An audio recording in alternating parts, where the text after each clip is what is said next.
আসসালামু আলাইকুম। এইচএসসি 26 ব্যাচের রুটিন দিছে। রুটিন দিয়ে তো মুখের হাসিটা নাই হয়ে গেছে, কারণ অলরেডি তোমরা এইচএসসির পরীক্ষা পিছানো যে নিয়ে যে উৎসবটা করতেছিলা, আমি 48 ঘন্টা আগে ভিডিও বানায় বলছিলাম যে তোমার পরীক্ষার মাঝের বন্ধগুলা গুনে গুনে 25 দিন সামনে আনে দিছে এবং মাঝখান থেকে 25 দিন গায়েব করে দিছে।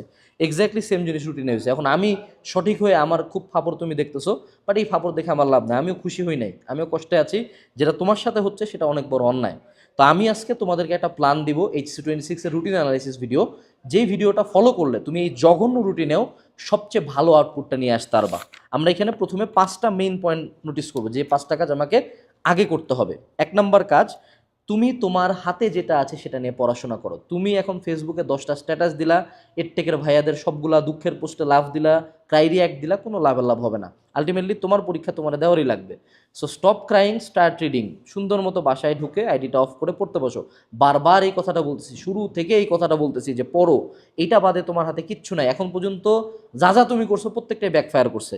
দ্বিতীয় যেটা, সেটা হলো এখন থেকে ইংলিশ বাংলা আইসিটি এই 3টা খুব ভালো মতো ক্লিয়ার করে রাখো। কারণ ইংলিশ বাংলা আইসিটি যদি এখন মাথায় নিতে হয়, সবচেয়ে বাজে রুটিন সামনে আছে ফিজিক্স, কেমিস্ট্রি এবং ম্যাথের।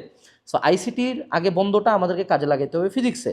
সো এখন থেকে পারলে বাংলার জন্য মূল বই রিডিং পড়ো, যে কোনো একটা গাইড থেকে এমসিকিউ পড়ো। বাংলা দ্বিতীয় পত্রের জন্য কিউএনএ সমন্বিত বাংলা দ্বিতীয় পত্র। ইংলিশের জন্য মডেল টেস্ট দাও অথবা কিউএনএ কম্বাইন্ড ইংলিশ বই। আইসিটির জন্য আইসিটি নোটসের সিকিউ এবং এমসিকিউ পড়বা মাহবুর মুজিবুর স্যারের অনুশীলনী অথবা আইসিটি এমসিকিউ অ্যানালাইসিস বই থেকে। এগুলা শেষ, এগুলো যত দ্রুত শেষ করবো তত বেটার। পিসিএম এর ক্ষেত্রে বা পিসিএম বির ক্ষেত্রে বায়োলজির ছুটিটা বেশি, তাই মোটামুটি আমরা রিল্যাক্স থাকতে পারতেছি। পিসিএম এর ক্ষেত্রে বাবা সব সময় ইম্পর্টেন্ট টপিকগুলো আগে শেষ করো। আমি আবারও বলতেছি, এই যে তোমরা যারা প্লেলিস্ট গ্যাং শুরু করছিলা, ওয়ান শটের নিয়ে লাস্ট মনে হয় 7 দিন আগে প্রতারণা গ্রুপে একদিনে 146টা পোস্ট হয়েছিল। তো 7 দিন ধরে তোমরা ওয়ান শট করতেছো, সত্য কথা বলো তো, কয়টা ওয়ান শট কমপ্লিট হয়েছে, কয়টা চ্যাপ্টার কমপ্লিট হলো বাবা? কি ফ্রি দিয়ে হচ্ছিল পড়া? 7 দিনে তো 7টা চ্যাপ্টার হওয়ার কথা, হয়েছে? হয় নাই, 2 থেকে 3টা চ্যাপ্টার হয়েছে। টাইম কি খুব একটা বাড়ছে? তা তো না। তার মানে এখন পেইডে যাইতে হবে। তুমি আমাকে বলতে পারো যে ভাই আপনি আবার আপনার প্রোগ্রামের প্রমোশন করতেছেন, অবশ্যই কাম ব্যাক 25-এ ডিসকাউন্ট। এখন সামনে কিন্তু কারেন্ট যাওয়া শুরু করবে, বাসায় ওয়াইফাই থাকবে না। সেজন্য কিন্তু তোমার হালকেনস্টাইন অ্যাপে ইন্টারনেট ছাড়া ক্লাস ডাউনলোড করে রাখে ক্লাস করা যায়, একমাত্র আমার অ্যাপে। সো যারা সিআরপি প্রোগ্রাম এখনও নেও নাই, কতদিন পরে নিবা আমি জানি না। আমার ক্লাস শর্টেস্ট, আমার ক্লাসে প্লেলিস্টের মধ্যে 14টা ভিডিও থাকবে না, একটা ক্লাসে 2টা ভিডিও থাকবে। ইনশাআল্লাহ 2টা ভিডিও থেকে 80+ কমন থাকবে, এটা বছরের পর বছর হচ্ছে। আর সেই সাথে কিউএনএ এইচএসসি সাজেশনের বোর্ড পাস টপিক। বারবার বলতেছি এই 2টা জিনিস কনফার্ম করে যাও, তারপর তুমি যত জায়গায় হাতাও, কোনো সমস্যা নেই। এইটুকু কনফার্ম করতে হবে। এরপরে আসি, আপাতত অ্যাডমিশন নিয়ে কোনো চিন্তা করিও না। এবছর এইচএসসিতে যান বাঁচানো এমনকি পাশ করাটাই মেইন টাফ ব্যাপার। So don't focus on admission. Admission আমরা পরে টান দিয়ে দিব, তোমাকে আমি বুঝাই দিব এখন কোথায় ভর্তি হচ্ছে, কে প্রি বুকিং নিচ্ছে। Don't listen to that shit, you focus on the HSC part. কারণ সামনে ঈদ আছে, ঈদের 7 থেকে 10 দিন বন্ধ যাবে, পড়াশোনা এমনিই ব্রেক পড়বে, অমনিই ব্রেক পড়বে। এবার আসি আমাদের রুটিনে। প্রথমে রুটিনের একটা পিভটাল পয়েন্ট হলো সকাল 10টা থেকে 1টা পর্যন্ত এক্সাম।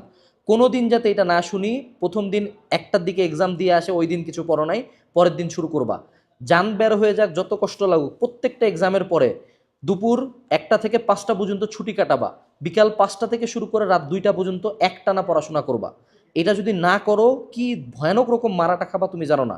এই 5টা থেকে রাত 2টা পর্যন্ত টাইমে কিন্তু প্রায় 15 ঘন্টা টাইম আছে। এই 15 ঘন্টার মধ্যে 10 ঘন্টা পড়লে অন্য একটা সাবজেক্ট কিন্তু কমপ্লিট হয়ে যায়। যেহেতু ডায়ার টাইমস, আমাকে ডায়ার সলিউশনস নিতে হবে। এরপরে বাংলা প্রথম পত্র হলো আমাদের 2 তারিখে। সো আমরা বাংলা প্রথম পত্র পড়বো হলো 29, 30, 1, এই 3 দিন সর্বোচ্চ। এখন দেখো আইসিটির আগে বন্ধ আছে 3 দিন, 11 তারিখে আমাদের আইসিটি, কিন্তু তারপরে ফিজিক্স আবার 13 তারিখে, ফিজিক্স ফার্স্ট পার্ট 13 তারিখে, ফিজিক্স সেকেন্ড পার্ট 15 তারিখে, একদিন একদিন করে বন্ধ। তার মানে কি এই 3 দিনের বন্ধটা, 8 থেকে 11 তারিখের বন্ধটা আমার লাগবে ফিজিক্সে। অর্থাৎ আইসিটি আমাকে সর্বোচ্চ পড়তে হবে একদিন, সেই দিনটা হলো 10 তারিখ। তার মানে 8 তারিখ এবং 9 তারিখ আমাকে টোটাল ফিজিক্সে পড়তে হবে। তো সেই জন্য আইসিটি আমরা যেটা করব, এই যে আমরা 29, 30, 1 তারিখ যে পড়লাম বাংলা প্রথম পত্র, সেই জন্য আমরা তার আগে মনে করো 26, 27, 28 এই 3 দিন আইসিটি পড়ব। অর্থাৎ আমাদের হলো পরীক্ষা হচ্ছে জুলাইয়ে, তাহলে জুনের 26, 27, 28 এই 3 দিন আমরা টোটাল আইসিটি কমপ্লিট করে রাখবো। তাহলে বাংলা প্রথম পত্র 2 তারিখে এক্সাম দেবো, বাংলা দ্বিতীয় পত্র একদিনও লাগে না। তুমি যদি কিউএনএ সমন্বিত বাংলা দ্বিতীয় পত্র পুরো ঠাটা মুখস্থ করে যাও 100% ইনশাল্লাহ যে কোনো বোর্ডে কমন। এরপরে বাংলা দ্বিতীয় পত্র দিয়ে আসে English first part second part, কিছুই রিভিশন দেওয়ার লাগে না। I am being straight out honest, just যা মডেল টেস্টগুলো যদি এখন থেকে রেগুলার একটা করে মডেল টেস্ট দাও, মোর দেন ইনাফ। সিম্পলি চিন্তা করবে রিয়ারেঞ্জ নিয়ে কিউএনএ কম্বাইন্ড ইংলিশ বইতে আমরা 80-85টা রিয়ারেঞ্জ দিছি, ঠান্ডা মুখস্থ করে যাও, ইনশাল্লাহ একটা কমন আসবেই। রিয়ারেঞ্জ ঠিক হলে ইংলিশে প্লাস চলে আসে। এইবার হলো আইসিটি 8 তারিখে ইংলিশ সেকেন্ড পার্ট দিয়ে আসে। ওই দিন পুরা দিনটা অর্থাৎ বিকাল 5টা থেকে রাত 2টা পর্যন্ত আমরা কমপ্লিটলি পড়বো হলো physics second paper. Physics second পেপারের অ্যাটলিস্ট 3 থেকে 4টা চ্যাপ্টার কমপ্লিট করে রাখবা। 9 তারিখটা টোটালটা ফিজিক্স ফার্স্ট পার্টের 3 থেকে 4টা চ্যাপ্টার পড়বো। যেহেতু আমরা আগে 26, 27, 28 আইসিটি পড়ে রাখছি, সেহেতু আমরা 10 তারিখটা আইসিটি পড়ে 11 তারিখে এক্সাম দিতে যাব। 11 তারিখে এক্সাম দিয়ে আসে আবার ফিজিক্স ফার্স্ট পার্ট পড়া শুরু করবো। পরের দিনটাও ফিজিক্স ফার্স্ট পার্ট পড়বো, দেন ফিজিক্স ফার্স্ট পার্ট এক্সাম দিয়ে আসে, ফিজিক্স সেকেন্ড পার্ট পড়বো, ফিজিক্স সেকেন্ড পার্ট আগে থেকে পড়ে রাখবো। সো এই যে আমরা আগে থেকে কিছু চ্যাপ্টার্স পড়ে রাখতেছি, তখন ওই যে মাঝের অল্প 1-2 দিন বন্ধে যখন আমাদের পড়াটা রিভাইজ দিতে যাব, তখন ওই চ্যাপ্টারগুলো দ্রুত আগাবে। এবং রিভাইজ দেওয়ার ক্ষেত্রে এখন থেকে এইচএসসি সাজেশন হোক, টেস্ট পেপার হোক, মেডিজি হোক, তুমি যেখান থেকেই পড়তেছো সেইখানে তুমি ইম্পর্টেন্ট টপিকস আর উইক পয়েন্ট টপিকস এই 2টা জিনিস মার্ক করে রাখবা। মার্ক যদি করো তাহলে পরীক্ষার আগে রাতে কী কী রিভিশন দিবা সেটা জানা থাকবে। এখন থেকে রিডিং দিয়ে রাখবা, এমসিকিউ সলভ করে রাখবা। সিআরপি এমসিকিউ কোর্সও অনেকে এনরোল করতে পারো, যাতে এমসিকিউ বোর্ডেরগুলো সলভ হয়ে থাকে। তাইলে পরীক্ষার আগে রাতে just simply you solve the sequences, you revise the equations, then you go for the exams. এরপরে কেমিস্ট্রি ফার্স্ট পার্ট সেকেন্ড পার্টে সিচুয়েশন আলহামদুলিল্লাহ ভালো। ফার্স্ট পার্ট আমাদের এক্সাম হচ্ছে 19 তারিখ, সেকেন্ড পার্ট হচ্ছে আমাদের 22 তারিখ। এই 2টা নিয়ে কোনো কিছু বলার নাই, তুমি পড়লেই ইনশাল্লাহ পারবা। আমাদের বায়োলজির আগে ভাই মোটামুটি 5 দিন বন্ধ দিছে বায়োলজি ফার্স্ট পার্টের আগে। তো আমাদের হাসান স্যারের যে বইয়ের সাইজ মোটামুটি 25 তারিখ আর 26 তারিখ পড়লে আমাদের বায়োলজি ফার্স্ট পার্ট কমপ্লিট। আবার দেখো বায়োলজি সেকেন্ড পার্টের আগে মাত্র 1 দিন বন্ধ দিছে। বায়োলজি সেকেন্ড পার্ট কিন্তু একদিনে হওয়ার মতো বিষয় না। সো আমাদের 22 তারিখে এক্সাম দিয়ে আসে, অর্থাৎ 22, 23, 24 এই 3টা দিন আমাদের হাতে আছে।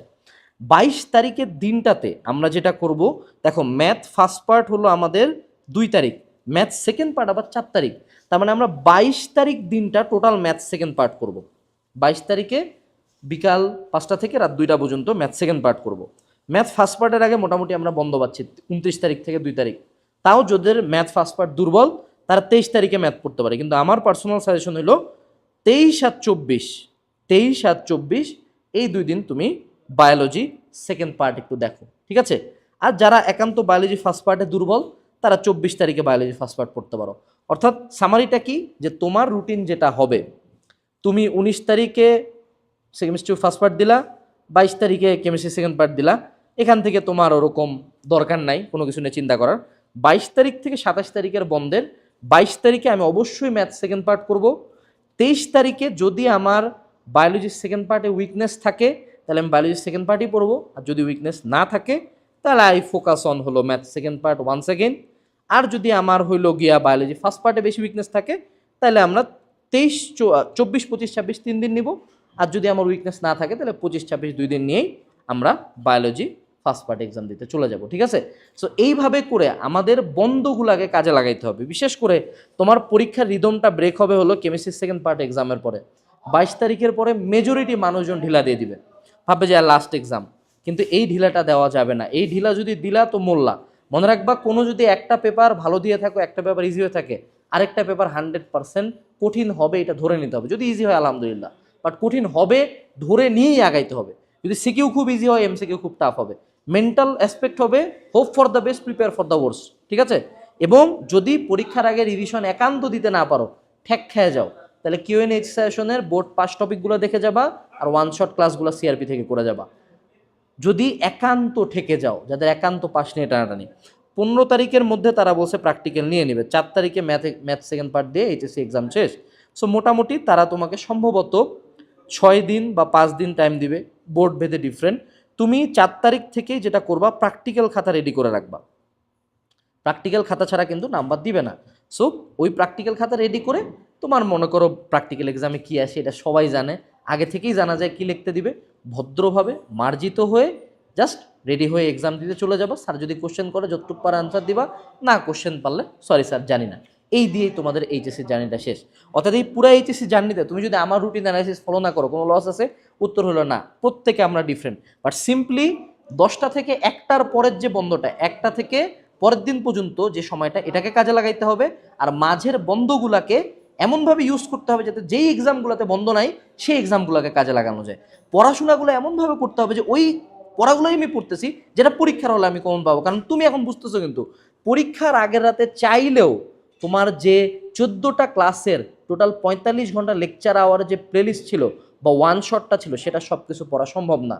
বাট এখন থেকে ব্রেনকে বুঝাইতে হবে সব কিছু না পড়লেও হয়, জাস্ট এইটুকু এনশিওর করতে হবে যে আমি যা পড়তেছি তা আসবে। এইচএসসি 26 ব্যাচ, সাহস হারাইও না। এটা তোমার কলেজ ইউনিফর্ম পরে সর্বশেষ যুদ্ধ। মনে রাখবে এর পরের যুদ্ধটা, অ্যাডমিশনের যুদ্ধটা এর চেয়ে কয়েক গুণ ভয়াবহ। সো এখনই যদি হতাশ হও, অ্যাডমিশনে হতাশ না, লিটারেলি ডেড হয়ে যাবা। Best of luck. আমির যেই কয়টা প্রোডাক্ট প্রমোশন করছি সবগুলা ডিসক্রিপশনে কমেন্টে লিঙ্ক দেওয়া আছে, নাহলে ফেসবুক পেজে মেসেজ দিবা। টাটা।